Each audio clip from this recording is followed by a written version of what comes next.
Dear students வணக்கம். இது உங்களுக்கு நல்ல பரிச்சயமான ஒரு கொஸ்டின். இது டி ப்ராக்லி ரிலேஷன்.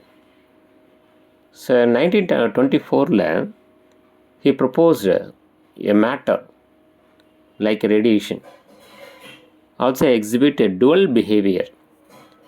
அதாவது பார்ட்டிக்கல் கேரக்டரும் இருக்குது, வேவ் கேரக்டரும் இருக்குது. ஸோ இதை வந்து பிளாங்க்ஸ் ஈக்குவேஷன், அதுக்கப்புறம் வந்து ஐன்ஸ்டீன் ஈக்குவேஷன், இதுலேருந்து டிரைவ் பண்ண அந்த ஃபார்முலாஸ் என்ன அப்படின்னா, டி ப்ராக்லி வேவ் லென்த் வந்து lambda is equal to H by MV, அல்லது lambda is equal to H by MC, அல்லது lambda is equal to H by P, அல்லது lambda is equal to H by root of 2m kinetic energy. இந்த kinetic energy என்ன சொல்லணும்னா QV அப்படின்னு நம்ம சொல்லலாம். இப்போ lambda is equal to H by the root of 2m QV. So இவ்வளோ ஒரு 5 வகையாக இந்த ரிலேஷன்ஸை சொல்லலாம் டியர் ஸ்டூடெண்ட்ஸ்.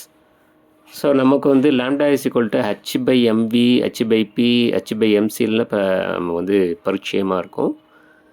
இதையும் நீங்கள் பார்த்துங்க. H by the root of 2m KE, அதுக்கப்புறம் lambda is equal to H by root of 2m QV, இதெல்லாம் நீங்கள் பார்த்து வச்சுக்கணும். இது எல்லாம் de Broglie wavelength, de Broglie equation தான். சரிங்களா?